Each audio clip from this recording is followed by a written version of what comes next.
নমস্কার বন্ধুরা, সুজার কুটির চ্যানেলে একটা নতুন ভিডিওতে আপনাদের সকলকে স্বাগত জানাই। আর আজকে রেসিপিতে থাকছে কচু পাতার একটা অভিনব রেসিপি। আর রেসিপিটা দেখে আপনারা প্রত্যেকে অবশ্যই শেয়ার করে দেবেন, যাতে প্রত্যেকের কাছে ভিডিওটা পৌঁছে যেতে পারে। আচ্ছা, অবশ্যই রেসিপিটা ভালো লাগলে লাইক কমেন্ট শেয়ার দিয়ে পাশে থাকবেন। প্রথমে আমি চলে গেছিলাম আজকে সকালে বাগানে, আর ওখান থেকে তুলে নিয়ে এসেছি কচি কচি দেখে কয়েকটা কচু পাতা, 10-12টার মতন কচু পাতা নিয়ে খুব ভালো করে আমি জলে এটা ধুয়ে নিয়েছি আর কুচি কুচি করে কেটে নিয়েছি। এরপর চলে গেছি সোজা রান্নাঘরে, কড়া বসিয়ে দিয়ে দিয়েছি 1 কাপ পরিমাণ জল আর 1 চামচ মতো নুন। তারপর কুচি করে রাখা কচু পাতাগুলো দিয়ে ঢাকা দিয়ে ভালো করে ভাপিয়ে নিয়েছি। ভালো করে ভাপানো হয়ে গেলে জল ঝরিয়ে এটাকে তুলে নিতে হবে, এবং ঠান্ডা হয়ে গেলে এটাকে চেপে চেপে এর সমস্ত জলটা কিন্তু বার করে দিতে হবে। তাহলে দেখবেন কচু পাতাটা কোনোভাবেই আর চুলকানি বা চুলকাই যেটা সেটা কিন্তু আর হবে না। আর এই সম্পূর্ণ রান্নাটা আমি আম তেল থেকে যে তেলটা থাকে সেই তেলটা দিয়ে করব। এতে কিন্তু দারুণ সুস্বাদু রেসিপিটা হয়, আর টেস্টটাও বহুগুণ বেড়ে যায়।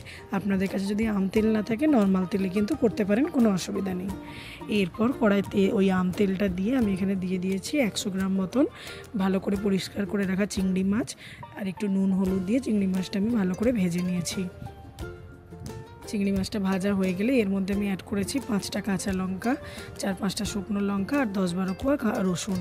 অবশ্যই কিন্তু ঝালটা যারা যারা ঝাল খেতে পারেন একটু ঝালটা বেশি দেবেন, তাহলে কিন্তু খুব টেস্টি হয় রেসিপিটা।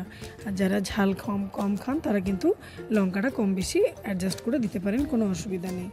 এবার ভাজা হয়ে গেলে আমি এখানে কচু পাতাটা যেটা ভালো করে জল ছড়িয়ে রেখেছি এখানে দিয়ে আরও কিছুক্ষণ নেড়েচেড়ে ভালো করে ভেজে নেব। আর এই সম্পূর্ণ যে ভাজাটা এটা কিন্তু আমি শিলবাটায় বেটে নেব ভালো করে। মিক্সিতে বাটলে খুব ফাইন পেস্ট হয়ে যায়, যেটাতে কিন্তু আমার টেস্টটা ভালো লাগে না। কিন্তু শিলে বাটার যে টেক্সচারটা তার স্বাদও যেরকম ভালো হয় আর দেখতেও ভালো লাগে। শিলবাটায় আমি খুব ভালো করে এটা বেটে নিচ্ছি। আপনারা কিন্তু এইভাবেই দেখে দেখে ঠিক ফলো করে রান্নাটা করবেন, অসাধারণ টেস্ট হয়। খেয়ে কিন্তু অবশ্যই কমেন্ট করে জানাবেন কেমন হয়েছে। আর আমি এইটুকু গ্যারেন্টি দিতে পারি, এইটা কিন্তু খেলে আপনারা কিন্তু নিরাশ হবেন না, খুব দারুণ টেস্ট হয় আর গরম ভাতের সাথে দারুণ লাগে। শিলবাটে বাটা হয়ে গেলে এটাকে আমি খুব ভালো করে তুলে নেব।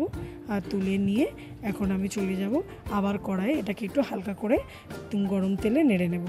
তার জন্য তেল বসিয়ে দিয়েছি, এখানে যে বাকি তেলটা ছিল আম তেলের সেটা দিয়ে দিয়েছি, একটু কালো জিরে ফোড়ন দিয়েছি। কালো জিরে ফোড়নটা দেওয়ার পর এখানে আমি ওই কচু বাটাটা, চিংড়ি কচু যেটা বেটে রেখেছিলাম সেটা এর মধ্যে অ্যাড করে জাস্ট কিছুক্ষণ নেড়ে নিয়েছি। নুনটা এখন টেস্ট করে দেখে নিতে পারেন, যদি কম হয় একটু অ্যাড করে দিতে পারেন, কোনো অসুবিধা নেই। এরপর গরম ভাতের সঙ্গে একদম সার্ভ করবেন আর ওপর থেকে ছড়িয়ে দেবেন একটু আম তেল। ব্যাস, এর স্বাদের কোনো তুলনা হয় না। অবশ্যই বাড়িতে ট্রাই করুন, আর অবশ্যই কমেন্ট করে জানাবেন আপনাদের কেমন লাগলো ভিডিওটা। ভালো লাগলে লাইক কমেন্ট শেয়ার দিয়ে পাশে থাকবেন, আর অবশ্যই আমাদের চ্যানেলটা সাবস্ক্রাইব করে নেবেন। দেখা হচ্ছে নতুন ভিডিওতে। সুস্থ থাকবেন, ভালো থাকবেন।